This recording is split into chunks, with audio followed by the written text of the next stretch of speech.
you want more? Why don't you just make 10 louder and make 10 be the top number and make that a little louder? These go to 11. So one of the things that I wasn't aware of, you know, being a fan of Little Caesar for years back, was the fact that you had become acquainted with Red Hot Chili Peppers, and you almost became or were a part of the band for a brief period of time. So if you want to take it from there. Yeah, no, it was 1986, and they were just putting the Uplift Mofo Party Plan record together. They had all the music.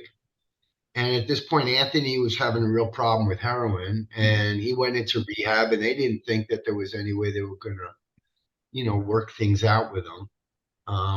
And so I went in and started writing all those songs, and it was going really well. And we started demoing everything with Michael Beinhorn, the producer. Mm-hmm. And then Anthony came out of rehab, and him and Flea, being the brothers that they are, they kissed and made up, and you know, they've been back together ever since. So I totally understood it and respected it. It was a lot of fun. I mean, getting to play with those guys was just a blast. And, you know, it was great because Flea told me the first thing he told me was, dude, you gotta sing every note like it's the last note you might ever sing, because that's the way we play. And I had such a deep respect for that. And if you watch Flea live, you can see that he never phones it in ever. So it was a lot of fun. It was great. It didn't pan out. You know, there's a lot of things in my life, but you know, it was a great experience. Out of curiosity, I mean, do you have any recordings with yourself, on vocals? That'd be Well, yeah, there was a whole cassette of everything that I'd written and sang on. It was almost a full album. Jeez. And the strange thing was I had it on one cassette, and when I had my first divorce, and you know, when my life crashed and burned, sure, my wife held on to it, and I think it just got tossed out with the box of 10,000 other cassettes of demos and mixes. Wow. And yeah, so many people keep asking me, dude, you got to try to dig for that. And so I don't know, maybe I'll reach out to the ex-wife and see if she has it. Got it. Right. You know, and that's pretty cool, because I think that was one of those factoids that I did not know, you know, about yourself. And then also, I think at some point, then Slash and came calling and inquired about your services, and you know, tell us about that. Yeah, this was right before he did his Snake Pit, the first Snake Pit record. And he had auditioned like 100 guys. And Mike Klink, the producer, brought up my name. Right. And Slash is like, yeah, I'm a big fan of that guy. And yeah, sure, let's give him a call. So got together with him up at his house up in the hills, and he had all his snakes there in his little studio. And we started working together and writing stuff. And the interesting thing was he would have you write and sing something right on the spot. So you had to be really spontaneous. And I was like, yeah, sure. So again, that started to work out pretty well. And then really what kind of threw a wrench in the works on that was he realized that live he was going to have to do all the Guns N' Roses songs. You know, and I just can't sing like Axl. We have two totally different singing styles. So that's why he wound up going, you know, with the guy from Jellyfish, who had a more, more of that sort of Brian Johnson-y. Sure. You know, yeah. Right. Axl was kind of singing. And then you did Manic Eden, which is an underrated album. You know, I think you got together with Vandenberg, Aldridge, and Sarzo, who had their own history with various bands, but then you came right off hot off the heels of Whitesnake. You know. Yeah, it was basically Whitesnake without David Coverdale. Right. You know, right. Different kind of music, but very bluesy. Sure. Adrian had given me a call, and you know, Whitesnake was kind of in mothballs at the time, and he had this idea to do a project. James Christian was supposed to be the first singer from House of Lords, but they didn't like, he was singing stuff more sort of, they wanted to get more of a bluesy approach. Right. So got together with them and finished writing off the songs, and we went in and did the record. And then oddly enough, this was during the height of the grunge period. Right. No label wanted to even give it a listen. So it came out in Yeah. Japan, and then it wound up coming out several months later in Europe. Hmm. But at that point, David Coverdale had called up, and those guys needed to pay their rent. It wasn't like it was making money, and so it just kind of went by the wayside. Right.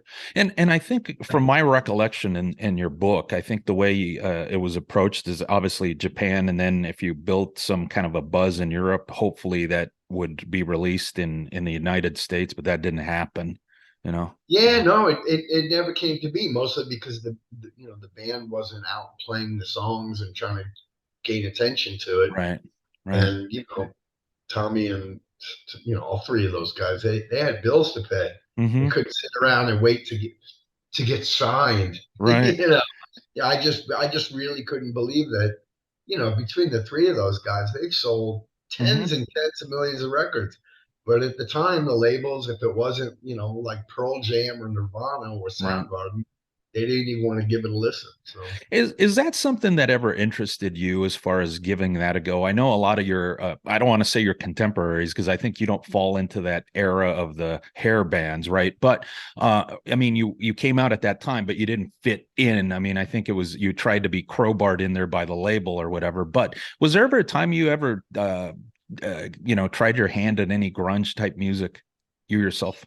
it's interesting because I remember, again, we're from LA. We Hmm. weren't a hair band, so to speak. We Sure. were a blues based, Hmm. middle class, blue collar, motorcycle riding, kind of band. And, we would never really fit into that mold. And one of the big battles we had with the label when we started mixing the first album was I wanted it to be a lot smaller sounding, basically the way that Soundgarden's first record Okay. sounded and Right. Nirvana's first record sounded. And this was, basically right before all that. And sure, and the label was like, no, that kind of like a 70s kind of sounding record. Hmm. Very honest, very, not so much reverbs and all this stuff. Right. And, sure enough, my concept, bore fruit when all those bands, because I mean, to me, first Soundgarden record was very Sabbathy, Hmm. and so to me, it was really honest and it was really stripped down. And that's really kind of what we wanted the first Caesar record to be. And Right. then it wound up kind of getting a little bit slicker. So I never, it was at that period of my life is when my life kind of went in the toilet with drugs. Hmm. So I Right. kind of was, I was a bit of a dope fiend during the Right. grunge period. So I was doing my own grunge, but it was Right. more Right. so. You kind of fit in with the scene at the time, I think, right? Yeah, I mean, it yeah, seems like totally. as it unraveled, a lot of those guys had their own demons and battles with Oh yeah, substances. I mean, definitely Kurt Cobain. Right. Right.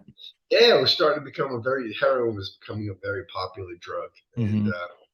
me being the joiner that I am, I you had decided, you had to partake, huh? Yeah. all the kids are doing it. Yeah, right.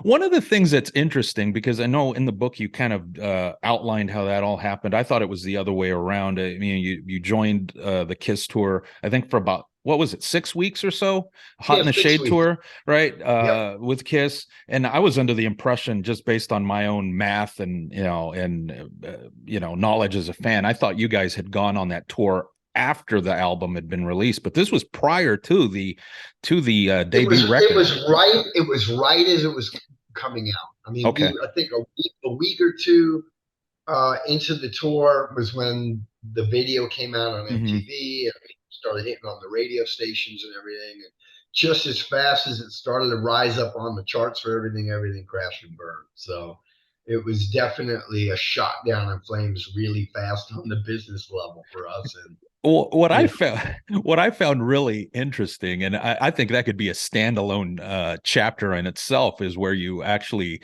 dedicated a portion of the book just to that particular time with, on tour with Kiss, and then hanging out, speaking with Gene Simmons and stuff.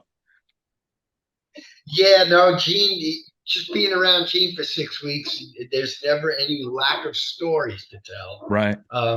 Every day was another great Gene Simmons story. My apologies for the dogs in Oh, the no problem. background. I got three too. Uh, So, yeah, the garbage truck guy was oh, there being, you go. yeah. So But yeah, I mean, Gene is larger than life. He's just Hmm. an incredible businessman. He's an incredible musician. And he's really just kind of a brilliant guy. But he is a character, man, Right. and loves being a character. You know, he really exploits it, and he nurtures it, to say the least. Hmm. So One of the things too is you talked about Gary Corbett and just kind of observing what his role in the band, kind of being the guy that provided any thickening of the sound, you know, samples, background vocal, keyboard, guitar, all that kind of stuff. He was kind of like a backing track before there were backing tracks. yeah, totally. I mean, it's funny because the first show, we're playing, we do our show, we're finished, we go up on the side of the stage to watch the band, and there's Gary back behind the curtain, and he's doubling all of Paul Stanley's parts, and he's hitting samples just for the all the chorus hooks. Hmm. Um, so I was like, wow, it really kind of blew my mind, and I wanted to become really good friends with Gary, and we Right. wrote a bunch of songs together. But yeah, they were doing that stuff way before anybody else was. And it's not like it was pre-recorded tracks, Right. Right. like they're doing today. A lot Sure. of bands are doing today. Right. Right. It was just like you said, it was a thickener. It was Yeah. just a supplement. Yeah, They were because up I there playing, but yeah, they were definitely up there playing. But boy, Gary really helped, right. make Yeah, and power. and and it is interesting because I think when he left, there was another guy, Derek Sherinian, who Yeah, picked Derek. up, Yeah, yeah, he picked up that yeah. that particular role, and he talks about that in depth. I mean, I've spoken with him a handful of times, and he Yeah, doesn't. it's funny because I wrote a bunch of songs with Derek Oh Trini, wow, Zakk Wylde, and T-Bone Caradonna. We were talking oh about putting wow, something together. And it wow, was very interesting enough. It was very Southern rock because, Zakk loves sure, Southern. So wow. yeah, Derek is great, great, great keyboard player. With that particular project, I mean, did you guys kick around a name or anything? No, we didn't. We went in and demoed about 4 or 5 songs. And a quick, interesting story was Hmm. um, we were signed. Little Caesar was signed to MCA Publishing, so we had a recording studio at our disposal. So I got Zach and Derek and T-Bone to come down to MCA, and we started laying down these tracks. And we took a break, and on MTV, there's a Poison video, and Mm. CC DeVille is playing a guitar with the Rebel flag on it, the Oh, okay. same model that Zakk Wylde has. Oh, So Zach's like, fuck that, man. No fucking way I'm going to have the same guitar as CC DeVille. So he starts taking bottle caps and from is the that what beer. is that where that Yeah, came from? that was Oh, the night that guitar got born. And he just started oh, pounding them in oh with my like some God. paperweight. Right. And then he grabbed some alcohol that they used to clean the recording heads Right. and burned it, set it on fire. And he's like, yeah, now this guitar looks nothing like that Oh, fucking guy's guitar. And you that's know, the night that guitar oh, got born. geez. And You we're know, like, what the fuck are you doing, dude? He's like, nah, making this shit different. It's like, well, there you go. Oh, that's yeah, awesome. That's yeah. great. Oh, wow. One of the cool stories too off that when you were on tour with Kiss was the sound man, the guy that wore the Oh yeah, the NASCAR. monitor engineer The not wound I up. don't know if you want Yeah. to give the folks a little bit of a snippet of that story Well, because I thought the it was thing is awesome. that Gene Simmons is notoriously hard on his crew. And so, he had a monitor engineer, new guy, because he had already fired another guy. And, Gene would never say, I want to hear more keyboards Hmm. in his monitor wedges because he didn't want to give it away or ever say that he had keyboards. So he would say things like, I want to hear more background vocals or something, whatever. And so the monitor engineer shows up and he's wearing this like what looks like a pit crew suit from NASCAR. And he's wearing this thing every day. He's got this cap on, and I'm like, wow, this guy's a real big NASCAR fan. And I'm like, Hmm. is he ever going to change out of that suit? So this is 4, 5, 6 days in. He's wearing it every day. Well, this guy is screaming commands and yelling at, Gene is yelling at this guy for like 3, 4, 5 days because he doesn't understand what Gene wants in the wedge. Finally, And every night, the monitor engineer's just doing this. Just doing this. Every time Gene wants something, he's doing this. And I'm like, okay, So anyway, one night comes around and Gene's yelling stuff at the monitor engineer. Monitor engineer's doing this. And at the end of the set, Gene goes over to yell at him, and it turns out it's not even the guy. It's because he was wearing sunglasses. Right. Anyway, he had this cardboard cutout of this NASCAR guy he got from AutoZone, wearing the suit, wearing the hat, wearing the eyeglasses. And this guy had planned it in case Gene was miserable, that he was, right. And he was on his way to the airport. Gene's yelling at this cardboard cutout. Turns out they kissed and made up. Right. But it was just absolutely classic that this guy for a week had planned to get fired and leave. And then I think you talked about, then they get somebody to go catch up to him at the airport and drag him back. They sent one of the other crew guys to the airport to go get him, and Gene had to apologize. Oh boy! Promise that he wouldn't yell at him anymore. He made it through the rest of the tour, and yes, he did have other clothes. He didn't wear that anymore. So. I think in reading the book, like you said, I think Little Caesar, just for whatever reason, things just didn't work out in terms of, I mean, it's just one thing after another. And, I mean, I think, I don't know. In a very short period of time. Yeah, right. Exactly. In a 3-week window, everything crashed and burned permanently. One of the things, though, because I know you mentioned like a who's who of people that you cast the characters that you worked with, but so we got Bob Rock, Kolodner, Mark Babineau, and then that fellow Bill Thompson. Out of those characters, who was the hardest to work with? Well, I mean, they're all very strong personalities. We have Jimmy Iovine as our manager. Oh, that's right. Yeah, and him. Yeah, he's notoriously sure. Outspoken, very smart guy, great guy. And then, we have Marco Babineau, big, legendary radio promotion guy who's heading the label at the time.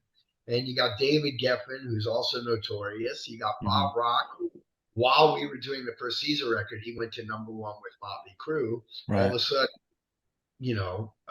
he's now this huge producer. Before that, he was an engineer for Aerosmith and all that. Right. So, and then you have John Kolodner, who's, he's John Kolodner, and AC/DC, Aerosmith, all these people that they work with. And, on one hand, you would think that, what a huge, great team of people. But these are all guys with a lot of ego. And when they get into fights, they're big fights. And when they don't talk to each other, it's for a long time. And, and that was something that really, really bit us in the ass, was when things went south, man, these guys could go at it. And like I said, it went south in a 3-week period where David Geffen and Jimmy Iovine weren't speaking to each other. And, it just, the list went on of everything that could possibly go wrong in a 3-week window.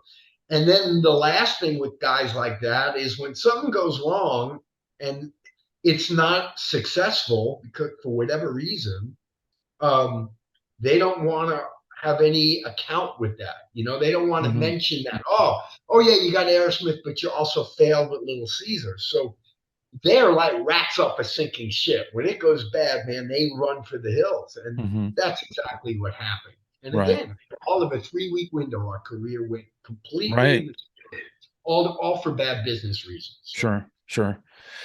You worked with Joe Hardy on the EP, and I think the whole point of that was just to kind of get something out. And I think the way you well, actually, we worked with Joe Hardy because we were hoping he could produce the record.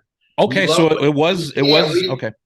Yeah, we worked with him because, again, this is where we were in the battle with John Kolodner. We wanted a guy, he had done all that great engineering work with ZZ Top. Right. And he's a great guy, and he understood the band, and he was really into it. Sure. And so we did a bunch of demos with him, and John Kolodner didn't like it. He thought it sounded too 70s, and that's exactly what we wanted. Well, I don't know. Did he work with what was the name of the band? Rock City Angels, I think, right? I think could well. I think they were another Geffen band, anyways. But okay, another good band. Sure. So so we did these demos with him, and John heard him, and he's like, no, let's just, why don't we? all of a sudden, when things started, when the fighting started with John Kalodner and Bob Rock, we were down for a year. We sat on mothballs for a year. So Right. Kevin decided to take those demos and put them out on Metal Blade because Okay. following the Guns N' Roses sort Sure. of, Like GNR, what is it? right, the Live like a suicide. spaghetti Yeah. incident Right. thing or whatever. Yeah. Yeah, Right. so Right. Right. Right. they were copying that, hoping for the same sort of Right. success, Okay. or startup. Yeah. So, did you have another opportunity to maybe work with Joe at a later time after you did the record with Bob? No, because Joe is so pissed off at Geffen, he didn't ever Mm. want to, at Oh, least shoot. not with John Kalodner or anything. So And that so, I mean, that was another one of those things, huh? yeah, another one of Yes. those things. Hey, And I was going to ask you, as far as the second album, was that closer to the vision? Because I think as a fan, obviously I'm a huge fan of the debut record, but it's also kind of like, I think that's the version we know as fans, not the version that you envisioned as the artist. So obviously we're yeah, going to have the second conflicting. record was definitely more in the vein of how we wanted the band to sound. Okay. Unfortunately, at that point, we were so angry and bitter, and Earl Slick was in the band at this Mm-hmm. point. I mean, at this point, we kind of knew that it was over with Geffen because we were already $1.1 million in the hole. They made us fire Jimmy Iovine. And oddly enough, we started working with this basically unknown producer named Howard Benson. Right. And Howard is no longer unknown, Sure. So Howard's a great guy. And so, yeah, it was definitely more in the vein of exactly what we wanted to sound like. But unfortunately, we knew they were never going to promote any of that. They were just fulfilling their contractual obligations and they wanted us to go away. So nothing ever really got done with that record. We shot one quick cheap video that we kind of spent money on our own for. Right. They just wanted to bury this and move on. Right. So Let's see. Well, I think we're up against the clock, but I'll throw out four quick ones that I know you could yeah, blast through. I think there's a spot there. I mean, as fans know that you were in that Terminator film, and yeah. you get thrown through the window in the bar scene. But there's a cool part there in the book where you noted about the when they did take after take of Arnold getting hit with the pull cue. I thought that was hysterical. Yeah, it was a lot of fun getting to hit him. I was like 12 or 14 times in the head. They had we went through this whole box of balsa wood pull cues. And he kept going, ow, and he kept flinching. And Jim Cameron, the director, kept, let's do it again. Let's do it again. So, yeah, we got to do that. It was a lot of fun. And we were there for hours. And then it dragged on because that same night was the night of the Rodney King beating. And that was like 2 blocks away. Oh, yeah. And police cars and ambulances kept going by and it kept ruining the filming. So Jim had to basically shut everything down for a couple hours till they finished beating Rodney, basically. Right. Yeah. As screwed up as that was. Mm-hmm. So that was a very long, fun, interesting night, to say the least. Right. Uh, I know. I think there was that point where Kalodner was pushing. I think it was Kalodner pushing you to go with Bob Rock. I think he referenced the Blue Murder record and played that, and you were just kind of like, well, it's not gonna attract the fan base, basically. Well, yeah, I mean, the interesting thing is, like John Kalodner's legendary, but meanwhile, the bands he works with refuse to let him even in the studio. Mm-hmm. AC/DC doesn't need an A&R guy. Aerosmith doesn't need an Right. A&R guy, but there's got to be a name on the record, and Mm-hmm. he's kind of anyway. So I was over at Geffen one afternoon, and this is when we were waiting to work with Bob Rock because John and Bob got into a fight over the Blue Murder record. Oh, wow. And so they kissed and made up eventually, but during that time, Bob took another project. So we had to wait a year for Bob. So anyway, so the Blue Murder tracks come in, and John has all these big, he's got Eddie Rosenblatt, the president of the label, and all the radio guys. Anyway, he plays the track, and the first single off the Blue Murder record, don't get me wrong, it's a great track, but not the strongest song in the world, and hence it didn't go, platinum or anything. And Right. all they were talking about is how great the drum sounds were. And I was like, drum sounds don't sell records. You guys keep thinking that all this great production is what sells a record. And Hmm. what sells a record is a great vibe and a great song and a great delivery. And you guys are getting so caught up in bullshit like snare drum sounds that Yeah. you kind of lost your way. And of course, that didn't, you know, that wasn't well received in that Right. meeting. And kind of started putting some tension between me and John Kalodner. Right. And that thinking, I think, came from that Feel Good record, right? Because it was massive sounding record, and then that led to Bob working with Metallica and all these other bands. Yeah, I mean, that's the thing. At the time, Bob didn't have a brand at that point. When we signed on to work with Bob, he didn't have a brand yet.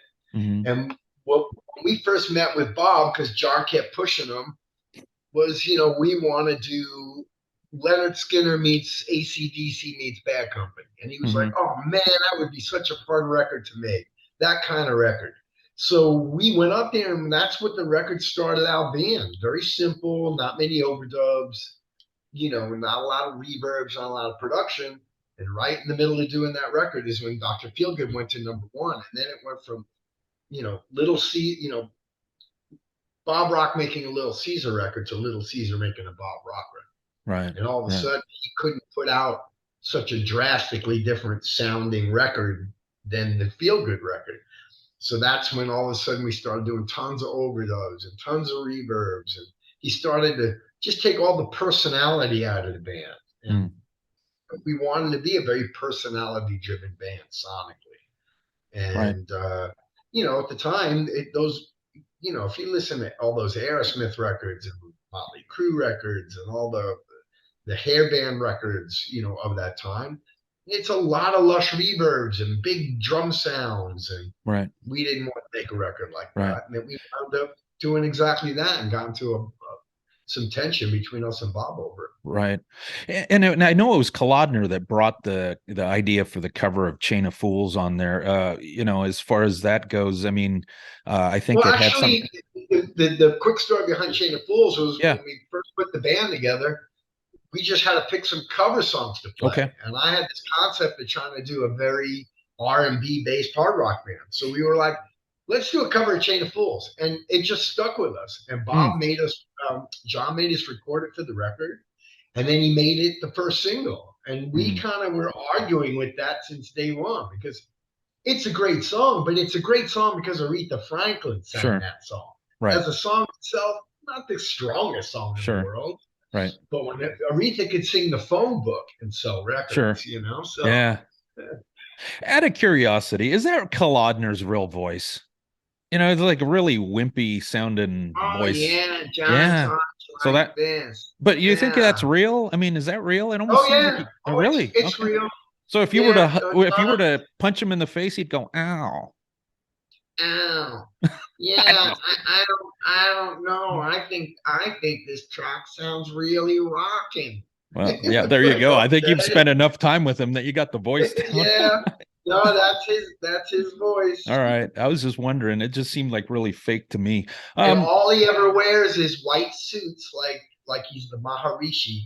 Yeah. White linen suits all the time. It kind of makes me think that maybe Rick Rubin stole some of his vibe or something too, because he's got that kind of thing. Might have, but the difference is that Rick Rubin really knows how to pull stuff out of an artist, and John knows really how to put his name on a record. There you go. All right. So I just got a couple more and I'll cut you loose, I swear. Any regrets on getting tattoos? Oh God, no. Still getting tattooed. My only regret is that all these assholes are walking around wearing them now. It used to be that I got tattooed to be nonconformist and antisocial and have people leave me the fuck alone. All right. Now I have all these soccer moms stop me in the supermarket wanting to know who did my ink. Oh. And everybody thinks I'm an aging chef or barista. Oh. Where they used to think I was a criminal or a biker. Right. It's weird. Yeah. Now nonconformity would be not getting tattooed. Yeah, no That would kidding. be a rebellious thing. Yeah. Yeah. Last one. What's a factoid about Ron Young that we wouldn't know unless you disclosed? And keep in mind, hopefully this isn't something in the book. Something not in the book. Yeah, a factoid about Ron Young. Yeah, factoid about Ron Young. Um, that I don't think I got much of this about me in the book. Is that I build custom cars and do custom metal work. Okay. I didn't really talk about that in the Sure. book. Okay. And it's a raging passion, and I chop tops and fabricate, and it's an obsession of mine. Jeez. So there we go. We got Ron Young, author, singer, caretaker of critters, Farmer, car guy, tattooed. Avocado grower. Yeah, there you go. Chef or barista. Yeah. There you go. So, hey, man, thank you for your time. We're going to plug this on KNAC.com. We got judge a book by its cover. We'll post links for where people can get the book. We'll post the video up and get all your socials on there. And thank you very much for your time, my friend. It was a blast. And I hope to do it again. There you go. KNAC.com. KNAC and I go way, way back. So it's a pleasure. Thank you. Fantastic. Hey, thank you. Have a good rest of the day, and we'll see you soon. Cool. Bye, everybody. Thanks, Ruben. Yep.